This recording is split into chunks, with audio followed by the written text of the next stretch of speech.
அனைவருக்கும் வணக்கம். Welcome to Kalaimagal academy. நான் உங்கள் ஜர்னி. ஃப்ரெண்ட்ஸ், இன்றைக்கி நம்ம என்ன பார்க்க போகிறோம் அப்படின்னா திருக்குறள் தான் ஃப்ரெண்ட்ஸ் பார்க்க போகிறோம். நிறைய பேர் கேட்டுக்கிட்டபடி டெய்லி ஒரு குறள்னு இல்லாமல் இனிமேல் வாரத்துக்கு 5 குறள் அப்படின்னு பார்க்க போகிறோம். ஸோ இன்றைக்கி நம்ம 8th ஸ்டாண்டர்டில் செகண்ட் டேர்மில் இருக்க குறள் தான் பார்க்க போகிறோம். அதுக்கு முன்னாடி நீங்கள் இன்னும் நம்ம சேனலை சப்ஸ்கிரைப் பண்ணலன்னா சப்ஸ்கிரைப் பண்ணிவிட்டு மறக்காமல் பக்கத்தில் இருக்க பெல் பட்டன் ப்ரெஸ் பண்ணுங்கள். அப்போ தான் நம்மளுடைய அப்டேட்ஸ் அண்ட் நோட்டிஃபிகேஷன் எல்லாம் உங்களுக்கு உடனுக்குடன் வரும். அண்ட் நம்ம சேனலுடைய டெலகிராம் லிங்க் அண்ட் வாட்ஸ்அப் லிங்க்கை நான் டிஸ்கிரிப்ஷனில் வைக்கிறேன். ஸோ நீங்கள் என்ன பண்ணுங்கள், நம்ம சேனலில் ஜாயின் பண்ணிவிட்டு அண்ட் டெலகிராமை பொறுத்த வரைக்கும் நம்ம வந்து குவிஸ் வந்து டெய்லி கண்டக்ட் பண்ணிட்டு வரோம். ஸோ டெய்லி நீங்கள் என்ன பண்ணுங்கள், குவிஸ் அட்டென்ட் பண்ணி யூஸ் பண்ணிக்கோங்க. வாங்க வீடியோக்குள்ளே போகலாம். நம்ம பார்க்க போகிற அதிகாரம் என்னென்னா தெரிந்து வினையாடல். குறள் இதனை இதனால் இவன் முடிக்கும் என்று ஆய்ந்து அதனை அவன் கண் விடல். பொருள் இச்செயலை இந்த வகையால் இவர் செய்து முடிப்பார் என்று ஆராய்ந்து அச்செயலை அவரிடம் ஒப்படைக்க வேண்டும். இதனுடைய மீனிங் என்ன அப்படின்னு பாருங்க. இப்போது ஒரு ஒர்க்கை நம்ம யார்கிட்ட கொடுத்தா அவங்க வந்து பர்ஃபெக்டாக பண்ணி கொடுப்பாங்க அப்படின்னு சொல்லிட்டு நம்ம என்ன பண்ணணுமா ஆராய்ந்து வச்சுக்கணுங்களாம். ஓகேங்களா?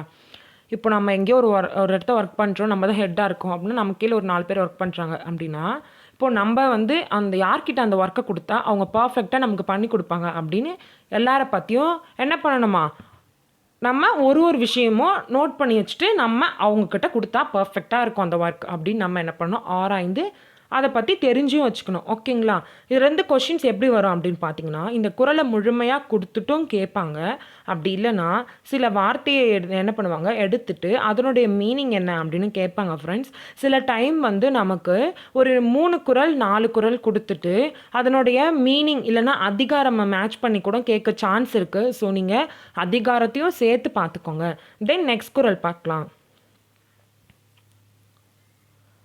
ஓர்ந்து கண்ணோடாது இறை புரிந்து யார் மாட்டும் தேர்ந்து செய்வதே முறை. மீண்டும் ஓர்ந்து கண்ணோடாது இறை புரிந்து யார் மாட்டும் தேர்ந்து செய்வதே முறை. பொருள் எதையும் நன்கு ஆராய்ந்து ஒரு பக்கம் சாயாது நடுவு நிலையில் நின்று நடத்துவதே சிறந்த ஆட்சியாகும். இப்போது இங்கே வள்ளுவர் வந்து செங்கோன்மைன்ற அதிகாரத்தில் என்ன சொல்கிறார் அப்படின்னு பார்த்தீங்கன்னா, இப்போது ஆட்சி நடத்துகிறாங்கன்னா இப்போது அவங்க வந்து என் ஃப்ரெண்டு, அவங்க வந்து என் ரிலேட்டிவ், அதனால் நான் அவங்க என்ன தப்பு பண்ணாலும் அவங்க பக்கம்தான் சப்போர்ட் பண்ணுவேன் அப்படின்னு இல்லாமல் ஒரு பக்கமே சாயாமல் நம்ம என்ன பண்ணணுமா நடுநிலைமையில இருக்கணுமா. யார் பக்கம் தப்பு இருக்குது, ஓகேங்களா, அப்படி நம்ம ஆராய்ந்து நம்ம தான் அந்த ஆட்சியை அப்படி தான் நடத்தணுமா. ஓகேங்களா? யார் பக்கமோ அவங்க ரிலேட்டிவ்ன்றதுனாலையோ ஃப்ரெண்ட்ஸுன்றதுனாலையோ தெரிஞ்சவங்கன்றதுனாலையோ நம்ம அவங்க பக்கம் ஃபுல் சப்போர்ட் பண்ணாமல் எந்த பக்கம் தப்பு இருக்குது அப்படின்னு ஆராய்ந்து நம்ம நடுநிலைமையாக நின்று தான் அந்த ஆட்சியை நடத்தணும் அப்படின்னு வள்ளுவர் குறிப்பிடுறார். ஓகேங்களா? இப்போது இதில் இந்த குறளில் வந்து பார்த்திங்கன்னா ஏதாச்சும் ஒரு வேர்ட் அப்படி கொடுத்துட்டு நமக்கு வந்து அது கீழே வந்து பொருள் கொடுத்துருவாங்க. ஸோ நீங்கள் என்ன பண்ணணும், அந்த குறளை வந்து ஃபஸ்ட்டு ஒரு 2-3 டைம் பார்த்துக்கோங்க. பார்த்துட்டு அந்த ஒரு வேர்டுக்கும் மீனிங் வரும். ஓகேங்களா? இப்போது சில வேர்ட்லாம் கொஞ்சம் கஷ்டமாக இருக்கும், அதுக்கு எக்ஸ்ட்ரா வந்து நம்ம மீனிங் பார்க்க வேண்டியதாக இருக்கும். ஓகேங்களா? அந்த மாதிரி மீனிங்ஸ் பார்த்துட்டு கூட நம்ம என்ன பண்ணலாம், படிச்சுட்டு அது ஒரு முறை ரைட் பண்ணி கூட பாருங்கள். அந்த மாதிரி டிஃபிகல்ட்டாக வர வேர்ட்ஸ்லாம் நானும் வந்து இனிமேல் வர குறளில் சொல்கிறேன். ஓகேங்களா? அது அதிகமாக அதை நிறைய இடத்த வராது. நமக்கு வந்து சில குறளில் மட்டும் எஸ்பெஷலி ஏதாச்சும் ஒரு வேர்ட் மட்டும் மீனிங் வந்து நமக்கு பார்க்க வேண்டி வரும். ஸோ அதனால் அந்த மாதிரி குறள் வந்ததுன்னா நானும் சொல்கிறேன். நெக்ஸ்ட் ஒன் பாருங்கள். வெறுவந்த செய்யாமை அதிகாரத்தில் என்ன குறள் அப்படின்னு பார்த்தீங்கன்னா, தக்காங்கு நாடி தலை செல்லா வண்ணத்தால் ஒத்தாங்கு ஒருப்பது வேந்து. மீண்டும் தக்காங்கு நாடி தலை செல்லா வண்ணத்தால் ஒத்தாங்கு ஒருப்பது வேந்து. பொருள் ஒருவர் செய்த குற்றத்தை முறையாக ஆராய்ந்து அவர் மீண்டும் குற்றம் செய்யாதவாறு தண்டிப்பது அரசரின் கடமையாகும். ஓகேங்களா? இங்கே வந்து நமக்கு என்ன மீனிங் கொடுத்துருக்காங்க அப்படின்னு பார்த்தீங்கன்னா, இப்போ ஒரு அரசனுடைய கடமையை பற்றி இங்கே சொல்லியிருக்காரு வள்ளுவர். ஓகேங்களா? என்னன்னா இப்போது ஒருவர் ஒரு தப்பு பண்ணிட்டாரு அப்படின்னா அவருக்கு தண்டிக்கிறது வந்து எப்படி தண்டிக்கணுமா, அவர் வந்து அந்த தப்பை 2வது செய்யவே கூடாது. ஓகேங்களா? அந்த மாதிரி தான் ஒரு அரசனுடைய தண்டனை இருக்கணும் அப்படின்னு நம்ம வள்ளுவர் குறிப்பிடுறாரு. நெக்ஸ்ட் ஒன்,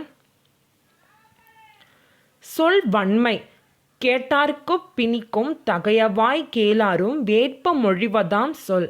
மீண்டும், கேட்டார் பிணிக்கும் தகையவாய் கேளாரும் வேட்ப மொழிவதாம் சொல். பொருள்: கேட்பவரை தன்வயப்படுத்துவதும் கேளாதவரை கேட்க தூண்டுவதும் சிறந்த சொல்லாற்றலின் இயல்பாகும். இப்போது இந்த மீனிங் என்ன அப்படின்னு பார்த்தீங்கன்னா, இப்போது ஒரு பட்டிமன்றத்தில் பேசுவாங்க, அப்படி இல்லைன்னா ஒரு மேடையில் பேசுவாங்க. அவங்களுடைய சொல் வன்மை எப்படி இருக்கணுங்களாம், கேட்க இன்ட்ரெஸ்ட் இல்லாமல் போர் அடிக்குது இவங்க பேசுறது அப்படின்னு இல்லாமல், கேட்க விருப்பம் இல்லாமல் இருக்கவங்களையும் தன்வயப்படுத்தி கேட்கணும்னு ஆர்வத்தை தூண்டுற அளவுக்கு இருக்கணுங்களாம். ஓகேங்களா? அப்புறம் கேட்பவரையும் தன்வயப்படுத்திக்கணும். கேட்காம ஏதோ பேசுகிறாங்க நமக்கு என்ன அப்படின்னு உட்காந்துட்டு இருக்கவங்களையும் என்ன பண்ணணும், என்னவோ சொல்கிறாங்களே நல்லா சொல்கிறாங்க, இன்ட்ரெஸ்டாக ஏதோ பேசுகிறாங்க, நம்ம கவனிக்கலாம் அப்படின்னு என்ன பண்ணணுமா, அவங்க கேட்கலனா கூட அந்த ஆர்வத்தை அவங்களுக்குள்ள தூண்டுற அளவுக்கு நம்மளுடைய சொல்லுடைய ஆற்றல் இருக்கணும் அப்படின்னு நம்ம வள்ளுவர் குறிப்பிடுறாரு. நெக்ஸ்ட் ஒன், அதிகாரம் என்னன்னா அவை அறிதல். குறள்: அவையறிந்து ஆராய்ந்து சொல்லுக சொல்லின் தொகை அறிந்த தூய்மையவர். பொருள்: சொல் வளமும் நற்பண்பும் உடையவர்கள் தாம் பேசும் அவையின் தகுதி அறிந்து பேசுதல் வேண்டும். இப்போது இங்கே என்ன மீனிங் வருது அப்படின்னு பாருங்க. சொல் வளம் இருக்கவங்களும் நற்பண்பு இருக்கவங்களும் எப்படி இருப்பாங்களாம், அவங்க பேசக்கூடிய இடத்துடைய தகுதியை அறிஞ்சு தான் என்ன பண்ணுவாங்களாம், பேசுவாங்களாம். ஓகேங்களா ஃப்ரெண்ட்ஸ்? இந்த மாதிரி குறள் நீங்கள் ஒரு நோட் போட்டு அழகாக குறள் எழுதிட்டு அதோட மீனிங், குறள் மீனிங் அப்படின்னு நீங்கள் என்ன பண்ணணும், ரைட் பண்ணிகிட்டே வாங்க. தென் நமக்கு டெய்லி மேக்ஸ் டெஸ்ட் போயிட்டுருக்கு இல்லையா, இதுக்கப்புறம் வர வீக்ஸில் என்ன ஆகும் அப்படின்னு பார்த்தீங்கன்னா, எல்லா டாப்பிக்கும் கவர் ஆகிற மாதிரி நம்ம என்ன பண்ண போகிறோம், டெஸ்ட் கண்டக்ட் பண்ண போகிறோம். ஸோ நம்ம இந்த திருக்குறளுக்கும் அதிக இம்பார்ட்டன்ட் கொடுத்து அதில் எப்படிலாம் கொஷின் கேட்குறாங்க, ஓகேங்களா, நம்ம எப்படி அட்டன் பண்ணணும் அப்படின்றதையும் நம்ம பார்க்கலாம். ஸோ நீங்கள் என்ன பண்ணணும்னா, டெய்லி குறளை எடுத்து நீங்கள் என்ன சும்மா ரிலாக்ஸாக கொஞ்ச நேரம் எடுத்து குறளில் என்ன இருக்குது, என்ன மீனிங் இருக்குது அப்படின்னு பாருங்கள். உங்களுக்கு அது இன்னும் எக்ஸாமுக்கு ஞாபகமாக இருக்கும். ஓகேங்களா? இதே மாதிரி நான் அடுத்த வீடியோவில் உங்களை மீட் பண்ணுறேன். இது கலைமகள் அகாடமி. நான் உங்கள் ஜனனி. தேங்க்யூ.